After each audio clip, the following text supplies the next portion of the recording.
New York's hottest club is Buckshot. Computer game creator Mike Klubnika is back with a game that answers the question, blank? This game has everything. Handcuffs, innocent bystanders, immaculate dental hygiene, and surgically removing 17 pellets of lead from the side of your face. This is a game about gambling with your life. You play against the dealer, an eldritch horror with a knack for collecting vintage electronics. Some of you may think, oh, this looks a lot like a ping pong table. But actually, there are a few key differences from ping pong that I will explain in a moment. For starters, ping pong doesn't have a gun. This has a gun, and it's played over 3 rounds, the first of which sees you loading the shotgun with 2 blank shells and 1 live shell, as seen here. You then have to decide whether you want to point the gun at yourself or point the gun at the dealer across the table. If you shoot yourself with a blank round, you get to go again. And if you shoot the dealer with a blank round or with a live round, he either loses health or doesn't lose health, and either way he gets to take a turn. And if you shoot yourself with a live round, I don't have to explain what happens. I think you can infer what will go on after that.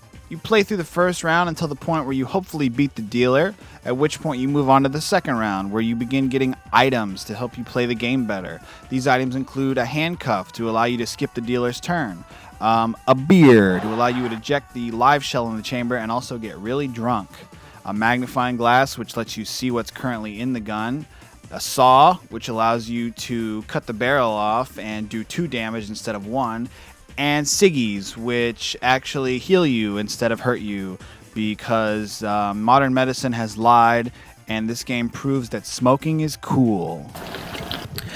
How come I never get invited to stuff like this? People tell me to kill myself all the time. There's a lot of head math going on here. There's a lot of, oh, well, there's 3 shells left in the chamber. Then one of them is live. I gotta think about what's the dealer gonna do next. How many shells? Okay, so I gotta think. You have to think like if it goes next. If I already lose, I'm already. It's a lot about knowing what your next move is going to be and potentially planning 4 or 5 moves in advance to make sure that you can give the dealer the minimum amount of turns possible, because this is a pretty human-like AI in my experience. I've heard some reviews say that he makes a lot of mistakes, but you know what? He probably says the same thing about me. When he goes online at the end of the day in his little chat room, he probably makes fun of how I blew my head off. He'll actually use all the items that the game gives him. This isn't like some other roguelikes where the AI will kind of just ignore their tools at the beginning in favor of just letting you kind of get off easy and get a feel for the game. It's kind of reminiscent of blackjack in that it still comes down to luck a lot of times. Even if you have an educated guess about what may be coming up next, you still end up shooting yourself by mistake a lot. This leads to something I like to call the click to fuck pipeline. This is an occasion wherein you are fairly confident that the shell is a live one. You point the weapon at the dealer, you pull the trigger, and fuck. So let's say you make it through all 3 rounds of the game. You get your money, you get to go home, the dealer's dead, you win. Hey, this game was a little short, but it was only $3. Now I can go back to cyberbullying people on World of Warcraft or taking upskirt photos in Tekken 7, because this game has nothing left to offer, right?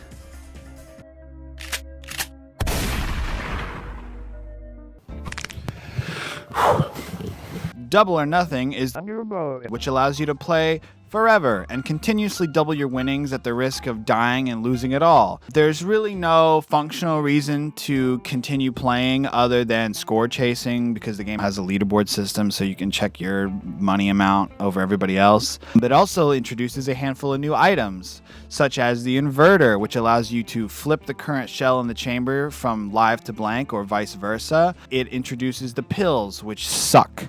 It introduces the cell phone, which allows you to get some future information about the shells that are coming up, and then that can kind of help you narrow down what's left. It also adds adrenaline, which lets you steal one of the dealer's items. It lets you steal.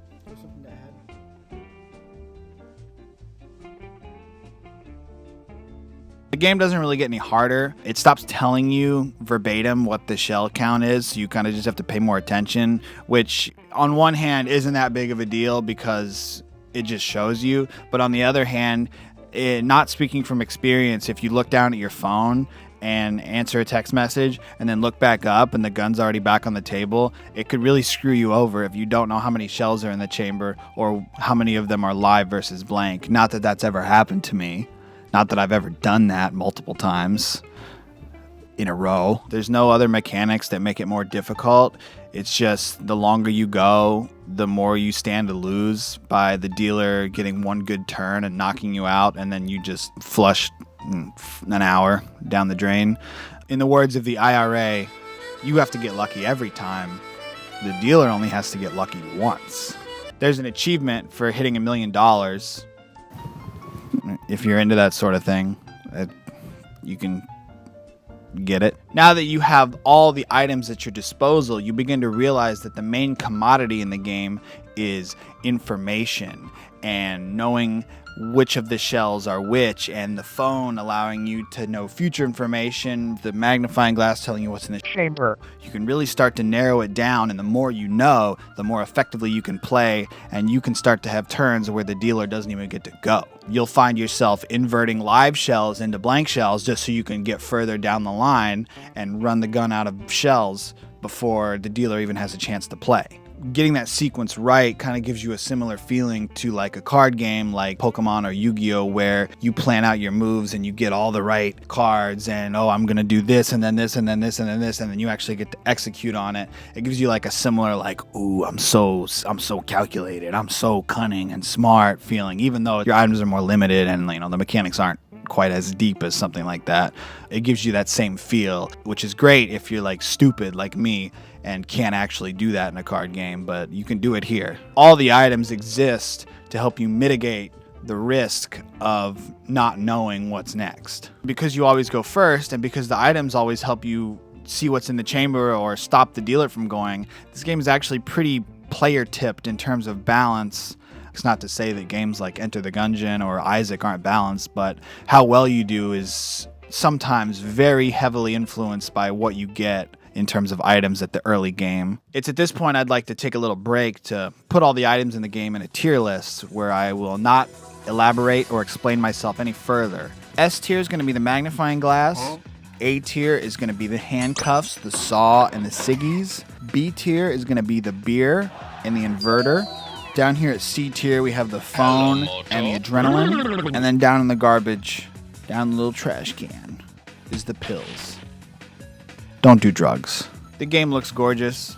It's gritty, grungy, grimy, goopy. Really kind of makes you feel like you're in a Saw movie with how dirty everything is and how run down it is and how your life is in danger. This sort of style lends itself well to games with a solo dev or smaller teams where they're more concerned with implementing actual gameplay ideas and making the game interesting than they are just like making every texture 4K and making sure it kills your graphics card as hard as possible. Think games like Vampire Survivors or Lethal Company. It's not to say that these games aren't good looking. I think it's a prime example of art direction versus technical graphical fidelity. It looks like it could have been an edgy band arcade cabinet in the 90s. Like, oh, it's corrupting our kids' brains. The music is great. The game takes place in a nightclub, so there's electronic music pounding, electronic music going on in the other room the whole time, which, even though it's in the other room, still really serves to drive the gameplay, push things along, and keep you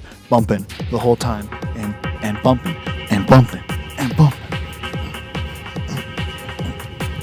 And just as a quick aside, thank God there are no jump scares. When I saw this guy, I really thought there was going to be some jump scares in the game, and there aren't any, unless you're afraid of guns. But yeah, for $3, hard to complain. The game and its mechanics are pretty airtight. The developer has confirmed a multiplayer mode, which I know a lot of people are excited about. I could honestly take it or leave it. The game isn't really long enough. It feels like there's no stakes. I mean, I feel like I've already explored all of the possibilities of the game, but it's a fun addition and people are looking forward to it because shooting yourself in the face is the new Magic the Gathering. Anyway, yeah, I think it functions pretty well on its own. It's already perfectly balanced. If they didn't touch it again from now on, I think it would still be a cult classic. Plus, they let you keep the gun.